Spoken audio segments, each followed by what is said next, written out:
It's around 2 p.m. on Saturday, August 1st in Twin Falls, Idaho. In this corner of the city, the afternoon is following a familiar rhythm. The shopping plaza is full and cars are idling in the drive-thru at In-N-Out Burger. It is the kind of mundane, peaceful scene that defines a weekend, a baseline of safety that is about to be violently upended. Haley Dodaro and her mother are sitting in that drive-thru line when the afternoon suddenly fractures. They watch as restaurant workers bolt out of the building and pedestrians begin running erratically across the road. Dodaro's first thought is that there must be a fire. That assumption holds until a worker in a reflective vest runs toward the cars, shouting that there is an active shooter. That gap between seeing the panic and understanding the cause is a recurring feature of these events. In a space this familiar, the mind requires a moment to accept that the danger is real. Looking at the plaza from the perspective of Lane Cohn, stopped at a nearby red light, he sees a person with an AR-style rifle emerge near the drive-thru lane.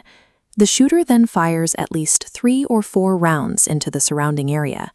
When high-velocity rounds are fired indiscriminately into a crowded plaza, survival depends almost entirely on where someone happens to be standing when the trigger is pulled.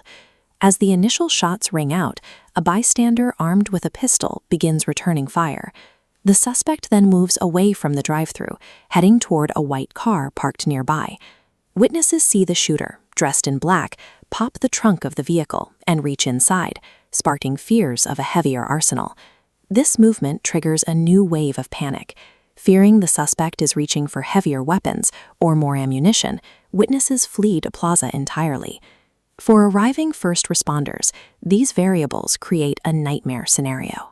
They have to differentiate between an attacker and an armed citizen, all while the suspect has access to a potential mobile armory. Law enforcement officers swarm the plaza minutes later, quickly working to push the crowds back and secure the perimeter. During their sweep, police find the suspected gunman's body in an area near the restaurant. Twin Falls Police Chief Matthew Hicks soon confirms to the public that the immediate threat has ended. But the end of the gunfire is only the beginning for investigators.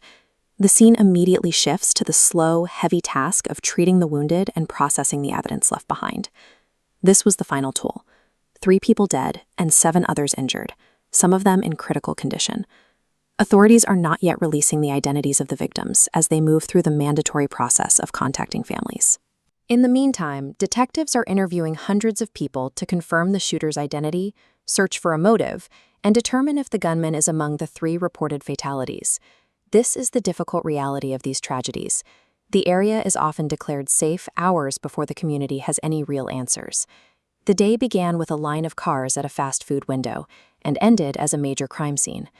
The physical danger in Twin Falls is over, but the survivors will carry the weight of what they saw in that parking lot. This tragedy is a reminder of how quickly a routine Saturday afternoon can become a landmark for violence.